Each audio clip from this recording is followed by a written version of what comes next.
Сразу, в первую очередь, ориентирую глав муниципальных районов и городских округов. Коллеги, мне много задают вопросов. Нововведений на этих выборах будет достаточно много. Ключевых сейчас Сергей Витальевич скажет. Совместно работайте по доведению этой информации новой, способы, формы до населения, до людей. Сергей Витальевич, пожалуйста. Уважаемый Александр Владимирович, уважаемые участники совещания, начало нового 2018 года пришлось на разгар важнейшей для нашей страны избирательной кампании. 15 декабря, как вы знаете, Совет Федерации принял постановление о назначении выборов президента Российской Федерации на 18 марта 2018 года. 18 декабря постановление было опубликовано в российской газете, и с этого момента в стране началась избирательная кампания. В этот же день Центральной избирательной комиссией РФ утвержден календарный план мероприятий по подготовке и проведению выборов президента Российской Федерации.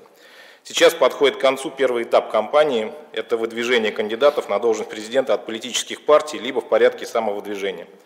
По данным на 8 января в ЦИК России поступило 67 уведомлений о выдвижении кандидатом в президенты, 46 в порядке самовыдвижения и 21 от политических партий.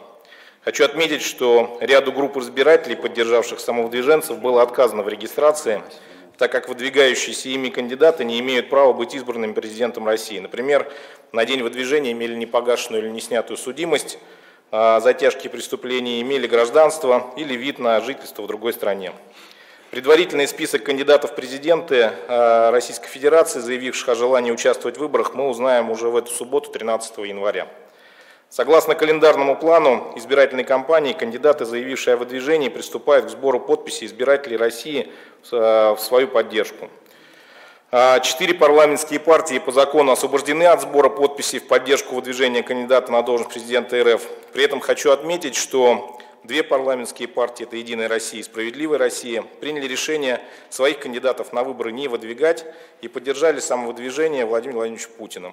Таким образом, освобождены от сбора подписей только кандидаты на должность президента Российской Федерации, выдвинутые КПРФ и ЛДПР. Кандидаты, выдвинутые другими политическими партиями, должны будут собрать не менее 100 тысяч подписей избирателей России, при этом в одном регионе не более 2500 подписей. Кандидаты, идущие на выборы самовыдвижением, должны собрать в свою поддержку не менее 300 тысяч подписей, при этом не более 7500 в одном субъекте Российской Федерации. Завершится сбор подписей к 31 января. Это последний день, когда кандидаты в президенты России могут сдать все документы на регистрацию в ЦИК РФ. У Центральной избирательной комиссии будет 10 дней для проверки документов и подписей. К 10 февраля будет обнародован полный список зарегистрированных кандидатов в президенты России. С 19 февраля начнется период предвыборной агитации в средствах массовой информации. Центральная избирательная комиссия Удмуртской республики при содействии органов государственной власти ведет активную работу по проведению выборов уже с первого дня. В день голосования 18 марта на территории Удмуртии будут работать 1205 избирательных участков. Наша с вами задача сделать гражданам максимум возможностей для участия в выборах президента России. В этой связи я хотел бы отдельно напомнить вам, что избирательное законодательство изменилось, и согласно этим изменениям проголосовать на выборах президента России жители Удмуртии смогут, находясь в любом населенном пункте страны или за рубежом. Это так называемое голосование по месту нахождения. Для этого необходимо заранее подать заявление о включении в списки избирателей по месту пребывания. Заявления избирателей будут принимать в территориальных избирательных комиссиях Удмуртии с 31 января по 12 марта, в участковых избирательных комиссиях с 25 февраля по 16 марта. Также прием заявлений от избирателей будет организован в 34 многофункциональных центрах на территории Удмуртии. Также такое заявление можно подать на портале госуслуг. Эти новшества сделают участие в выборах более доступными для граждан. Вместе с тем, все наши усилия будут напрасными, если граждане не будут знать о возможности проголосовать по месту нахождения. В связи с этим прошу руководителей органов власти, промышленных предприятий, средств массовой информации, руководителей муниципальных образований направить все усилия на информирование жителей республики. Остановлюсь также на важной теме усиления общественного контроля за соблюдением законодательства и прав избирателей на выборах. 5 декабря 2017 года президент России Владимир Путин подписал федеральный закон, который наделяет Общественную палату Российской Федерации и региональные общественные палаты правом назначать наблюдателей в избирательной комиссии. Система общественного контроля будет впервые применена на предстоящих выборах президента РФ в таком масштабе.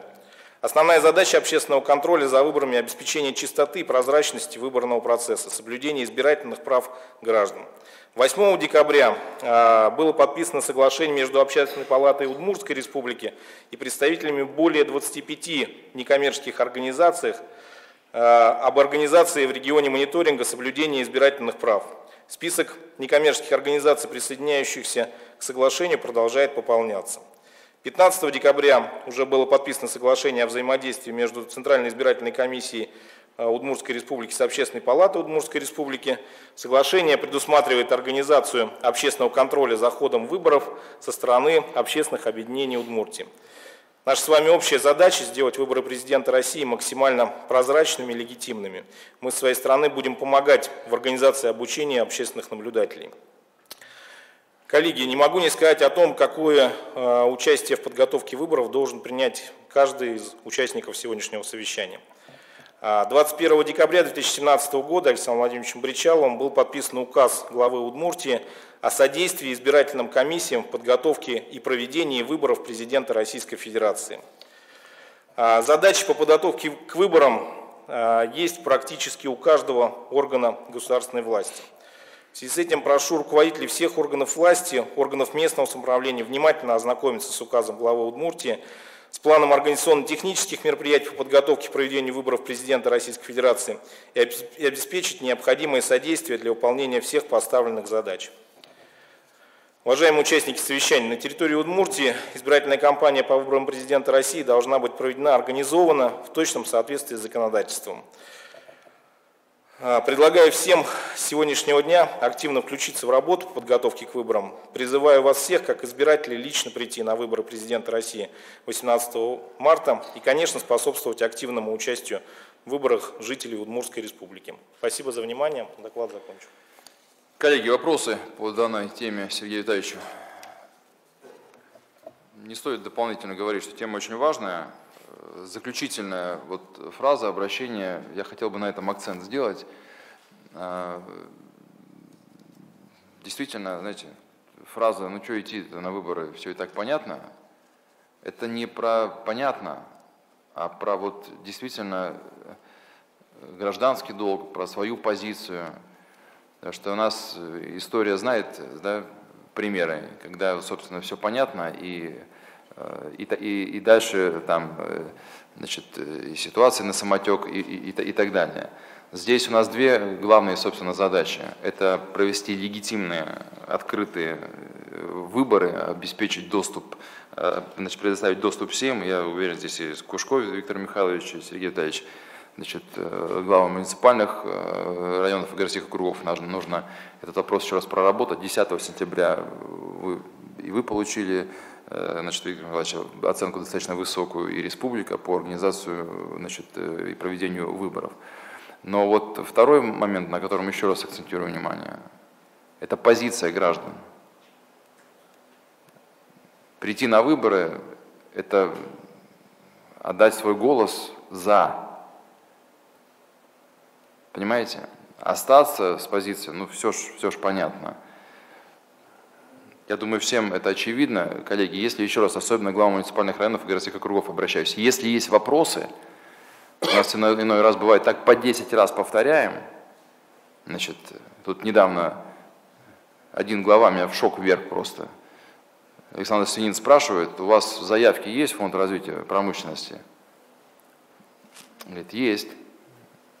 Лыжную трассу будем делать. Какая лыжная трасса? Это фонд развития промышленности. А что это такое? Я полгода лично провожу работу. Поэтому еще раз, есть вопросы, задавайте, встречайтесь, организовывайте какие-то рабочие группы. Это главное политическое событие не только 2018 года, а ближайших нескольких лет. Сергей Витальевич, спасибо. Коллеги, есть несколько у меня сообщений. Значит, эффективность – это, собственно, на ближайшие годы, как минимум 2-3 года, будет значит, таким ключевым показателем нашей с вами работы. У нас не бывает ни одной недели, чтобы сюрприз какой-то не появлялся. Вот только расшили ситуацию с нашими профессиональными клубами, замечательными, практически руководство всех, кроме, я не беру вольнобольные клубы, там гандбольные, но «Зенит» Ижевск, хоккейный клуб «Ижсталь», мини-футбольный клуб, еще и не беру баскетбольный клуб «Купол» Родники. Вот, ну, за те, значит, больше чем полгода нашей совместной работы, когда я просил переформатировать работу с учетом трудностей бюджета, давайте будем, ну, в общем, ноль эмоций. Расшили мы, дали деньги, все, значит, эмоции поутихли. У меня хоккейный клуб «Ижсталь», задолженность по налогам 17 миллионов. Страховые взносы. Я вообще не могу понять природу их, но это действительно факт. Юрий Николаевич Горюнов, нет здесь, да? Здесь? Я не ошибаюсь же, около 17 миллионов хоккейный клуб «Ижсталь» по страховым взносам, да? «Зенит» и «Ижевск», по-моему, тоже есть там задолженность. Спасибо. Это про эффективность. Причем я посмотрел, мы каждый год, нарушая постановление правительства Удмуртской республики, где четко сказано, что софинансирование может осуществляться только в пропорции 80/20. 100% закрывая, менеджмент, который сейчас еще и волну поднимает, видите ли, там кого-то обидели. Эпоха Моисеевых была. И тут начинаются какие-то телодвижения. Кто-то влиять на выбор директора хоккейного клуба. Да вы сначала разберитесь с хозяйством, научитесь управлять. 17 миллионов. И я теперь вынужден перед главой Федеральной налоговой службы отчитываться. По страховым взносам 15 лет. Это как это может быть-то? Это сознательно не платить? Это про эффективность. И сейчас мы стоим, нам нужно эти деньги найти, изыскать. Это вопрос не желания или нежелания. Больше, чем на 30 миллионов. Смотрим контракты со спортсменами, не будем сейчас клуб. И я в шоке. Насчитали бонусов разных на 15 миллионов рублей. И так каждую неделю у нас какая-нибудь история, значит, вылезает. С этим необходимо, разобраться. Мы много кого чего финансируем, а потом у нас, значит, на встречах со мной там на повышенных тонах пытаются разговаривать. Да мы тут, мол, из пепла поднимали и так далее. Вы тут обязаны выложить из бюджета. Вот я селянам рассказать про бюджеты профессиональных клубов, которым наобещали за скотоместо, да, и денег не довели. Они все расскажут и про... Тем не менее, мы будем поддерживать некоторые профессиональные клубы, но с другим отношением. Поэтому под отдельный контроль, Наталья Владимировна, здесь у вас, я так понял, что сюрпризов будет еще море. У нас очень эффективный министр был, улыбался, ему 25 раз говорили про эффективность. Да, все, вот там под козырек, куда сейчас не ткни. Но это отдельно мы проговорим. В еженедельном формате мне докладывайте по всем объектам. У нас СОК Кулаковой тоже у нас задолженность, и тоже по налогам.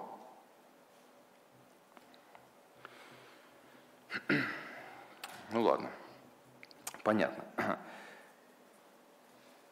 Коллеги, еще раз, это про эффективность. Главы муниципальных районов и городских округов.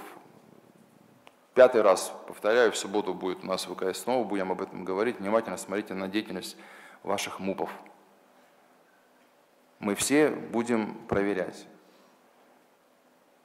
Начинайте сами. Игорь Георгиевич, вы мне в течение недели доложите по поликлинике. У нас, присаживайтесь, клиника-диагностический центр, вы мне сначала докладываете, у нас на треть только заполнен, а при этом есть поликлиника, где мы 12 миллионов рублей за аренду платим. Это что такое? Это что происходит-то? Я сейчас не буду конкретно, но следующий аппаратному мы с вами открыто общаемся. 12 миллионов рублей, я так понимаю, между ними 300 метров. Может быть, я один что-то не понимаю-то? Внимательно посмотрите на наши активы. Я на заседании Государственного совета докладывал вам на примере аптеки Удмуртии. У нас почти 70% объектов используются неэффективно. Сараи заброшенные, гаражи – это наши активы, за которые мы платим, соответственно, налоги, топим, там, отапливаем их и так далее. Поэтому тема с эффективностью, еще раз говорю, это наш ключевой показатель. Здесь я очень прошу, значит, Алексей Михайлович, Государственный совет в полном взаимодействии, не только там, когда у вас сессия, а специальные слушания делать, приглашать с нашим участием, с участием правительства, все эпизоды рассматривать. Значит, здесь мы должны в свое время совместно работать. У нас только, я уже примеры делал, только 2 предприятия, Удмуртлес и аптеки Удмуртии, из убыточных превращаются в прибыльные и дают операционную прибыль. Ну и в заключение, по поводу этики. Открываю журнал, правда, не помню какой, по-моему, «Репутация», ну, может быть другой. Открытое письмо руководителя общества ограниченной ответственности Удмурт Охота, господин Зайцева, который на правах рекламы, статья, которая, собственно, обращается ко мне, значит, с печалью, с такой, что, мол, продает Удмурт охоту, а нельзя продавать, это перспектива. Я тоже не совсем понимаю. По сути, это подведомственное учреждение. 100% принадлежит правительству Удмуртской республики. Анна Анатольевна Баталова здесь? Да. Это так же, да? Ну, вы вообще кто-нибудь из... Я спросил, представитель правительства, никто Зайцева не видел. То есть человек решил без обсуждений, да, в нормальном формате, сразу, так сказать, а что там? Наверное, сверхэффективное предприятие, да? Много налогов платит и так далее. А что это вообще такое?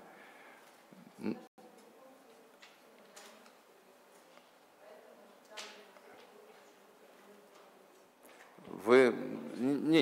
давайте, я сейчас не буду... Я же не про это сейчас говорю. Если любой руководитель, значит... Вот я могу пример привести. Вы помните, да, у нас... Напомните, руководитель зоопарка, женщина. А? Светлана Григорьевна Малышева. Анатольевна, извините. Вот пример. Я высказал свою точку зрения. Она вышла на связь, она пришла, рассказала. У меня нет к ней вопросов. Она сказала, да, вы правы, то, о чем вы говорите, что действительно нужно развивать с точки зрения там, дополнительных услуг, присаживайтесь. Ну, то есть человек как-то цивилизованно вышел на общение, и она остается работать, мы ее будем поддерживать. Я понимаю, что она профессионал, она занимается этим. Она не скрывает, что она не менеджер, так сказать, по развитию именно каких-то дополнительных там услуг в этом и так далее. Но она согласна, что это нужно делать. А здесь что за способ? Вы, по всей видимости, господин Зайцев, может, чем другим хочет заняться, может быть, политикой и так далее. Вы ему найдите там, собственно, применение. А с Удмурт охотой мне тогда лично, Ярослав Ильич, доложите. Ну и, собственно, я не вижу здесь проблем в общении. Есть запрос, но вы выходите, соответственно, председателя правительства, заместитель председателя правительства, общайтесь. У нас нет здесь проблем. У меня есть разные форматы, я с гражданами общаюсь. Даже в Новый год некоторых посещал, которые писали мне и о проблемах, и о предложениях и так далее. Я не понимаю этот формат общения. Через СМИ. Это предприниматель любой, у которого значит, собственный капитал, да, и мы там никак не участвуем. Ради бога, он мне пишет там такое в соцсетях. У нас свобода слова, никаких проблем нет. Но, извиняюсь, 100% правительства участвует. Никаких разговоров, вообще ничего не обсуждали. И такой вот демарш. Ярослав Ильич, доложите мне по этой ситуации. Да, ну и в заключение о нашумевшей истории у нас с Ижевском, Юрий Александрович. Мы с вами, в общем-то, с первых дней взаимодействуем, я считаю, неплохо, но давайте договоримся, сразу с резюме начну. Все, что Ижевск, столица республики, все, что происходит в плане публичных массовых мероприятий и особенно к праздникам, давайте обсуждать вместе. Потому что этот Сказбург, конечно, там намешано всего столько, но я вас расстрою. Я 31 декабря сам, у меня там тренировка была, я побежал по центральной площади. Вот такой слой снега, вот такой слой снега. Кто у нас? Мы же с вами все лето и с коллегами обсуждали уборку. Мы выделили необходимый объем средств. То есть первая претензия горожан абсолютно справедлива. Это безобразие. Центральная площадь была и 31, и 1 в таком состоянии. При том, что я соглашусь, что по сравнению с прошлым годом убирается значительно лучше. Но лучше это не означает хорошо. И присылают мне фотографии. Я вчера проехался по многим улицам. Понимаете, Пушкинская убрана идеально. Удмуртская, Ленина, Советская вообще не тронута. Ну, это текущие вопросы. Но и речь идет о празднике. Может быть, таким главным для людей. Это первое. Второе. Ну, с городской думой, с коллегами с Госсовета, ну, посоветуйтесь. Как я это вижу, учитывая вот комментарий, мы отдельно еще к этому вернемся. Наверное, центральная площадь должна быть центральная площадь для прогулок, но не для каких-то таких конструкций типа Сказбург. Потом я вам могу сказать, эстетически это выглядело очень некрасиво. Понимаете, этот забор безумный, значит, на котором понятно, чья реклама и продвижение. Ну, даже вот с эстетической точки зрения это неправильно. Я не говорю про платность каких-то услуг, я не об этом говорю. Но вот в целом, преимущественно все, кто писали, обращались, правы. И по уборке снега, и по самому внешнему виду, соответственно. Я знаю, что по городу организованы площадки, активности много, но значит мы не смогли донести это до горожан. Это с одной стороны. С другой стороны, конечно, налицо, и мы понимаем, что желание некоторых, значит, товарищей раскачать ситуацию. Там какие-то и петиции пошли, и так далее, и так далее. Но изначально я вам могу сказать, что мы здесь не доработали. Поэтому, значит, Ярослав Владимирович, с Юрием Александровичем, Олег Владимирович, вы вместе. Давайте как скорректировать ситуацию. У нас еще зима долго, есть у нас мысли, есть предложения. Там, помимо оголтелой критики, истерики, есть и нормальные предложения, есть и фотографии присылают. В общем, нужно эту, значит, работу сейчас провести и скорректировать. Еще раз говорю, понятно, что если сделать на центральной площади горку, то это будет вакханалия. И попереломаются. Это, кстати, тоже проходили. Значит, надо где-то другие для этого искать пространство. Я полностью площадь, значит, обежал, полностью. Кстати, вы знаете, где больше всего очередь была? Это вот, кстати, тоже это к тем, кто, собственно, комментирует и пишет. Это у вас какая-то прям, у тех, кто не у вас, а тех, кто организовывает наше пространство, какая-то прям слабость, болезнь к таким, знаете, вот, как в дарте дротики бросают в шарики. Там прям там тоже все платно, скопление было. Но вот как бы вот это, наверное, прижилось уже, и от этого люди отказаться не могут. А от платного ледового городка, видимо, это как-то, значит, не зашло. Но я добежал до набережной, набережная пустая. Причем прекрасное место, поэтому давайте и в этот сезон еще додумаем. У нас есть много там предложений, их надо обработать. Но и на будущее центральная площадь, она для прогулок, значит, фигуры из льда, какие-то конкурсы. Я сейчас не говорю, как, знаете, уже там инструкцию к применению. Но надо обсуждать на площадке городской думы, на площадке общественной палаты, в социальных сетях, каким видят, что и так далее. Мы прошли с вами бульвар Гоголя. Ну, правильно ведь сделали? Правильно. обсуждали открыто. Здесь тоже нужно с людьми общаться и советоваться. Уже получается. Мы можем отделять тех, кто за все хорошее против всего плохого, и тех, кто за конструктив. Поэтому, значит, за организацию, в частности в этом вопросе, нам и вам в том числе нету. Давайте ситуацию исправлять. Ну и в заключение в целом по снегу, значит, еще раз говорю, лучше это не значит, что хорошо, не так, как надо. До сих пор я вижу, значит, горы снега, хотя мы договаривались, что будут свозить, и для этого все есть. Ярослав Владимирович, готовьте совещание отдельно со всеми нашими исполнителями, кто мне летом клятвенно обещал, что если по такому тарифу вы нам финансирование обеспечите, мы вам сделаем и тротуары, и город, и все будет чисто и красиво. Нет, не получается. И в том числе вопросы к ДРЭУ. Поэтому совещание, и здесь есть наверняка и Общероссийский народный фронт, и Общественная палата, и, коллеги, информации больше, функция дорожный контроль надо опять подключить, я уже об этом говорил. Видят, не убрана улица, значит, фотография, отрабатываем. Кто у нас из подрядчиков этим объектом занимается. Мы будем работать только так. Коллеги, ничего, я уже 100 раз говорил, прятать не будем. Поэтому привыкайте. В заключение хотел бы поблагодарить глав муниципальных районов и городских округов. Внимательно смотрел за новогодней повесткой. Ну, классная. Действительно классная. У меня много друзей приехали после Нового года в Удмуртию отдыхать. Там Толбабай без вопросов были и в Уве, и в Кез, и везде были организованы различные мероприятия, поэтому преимущественно, по большей части, действительно здорово. Очень активно ведет по продвижению в социальных сетях Кизнецкий район. Тоже, коллеги, посмотрите, как это делают.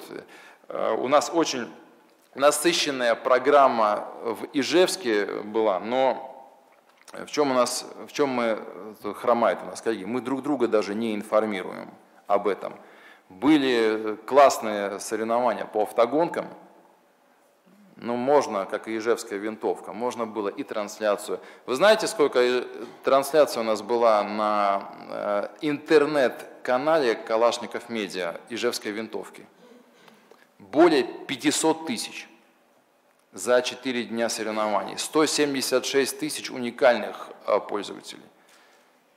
Это очень высокий результат для спортивных мероприятий.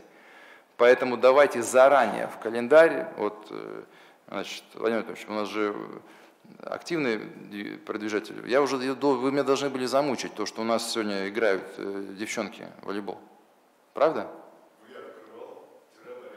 Так, я в 11, а я не знаю об этом. Я узнал, слава богу, из социальных сетей. Используйте площадку, информируйте, смотрите, сколько здесь людей.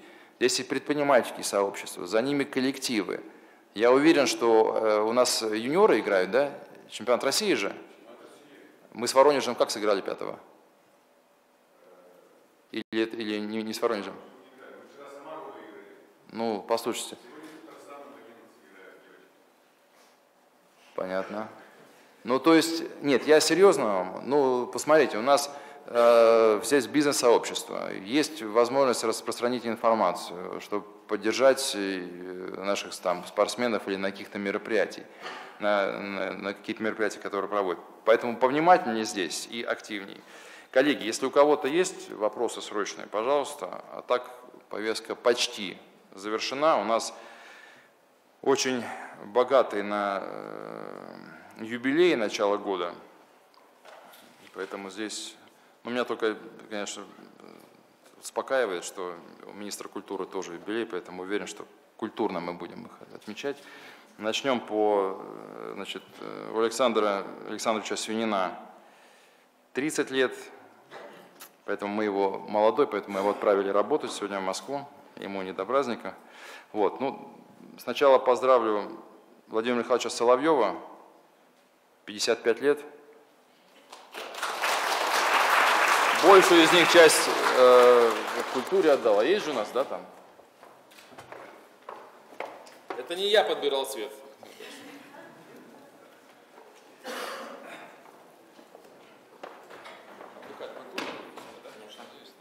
Спасибо. Уважаемые коллеги, и Юрию Викторовичу Суханову чуть-чуть больше, чем 55 лет, поэтому давайте тоже поздравим.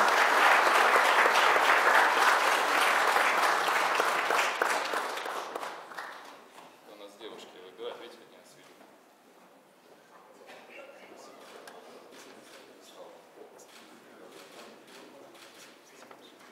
Коллеги, работаем.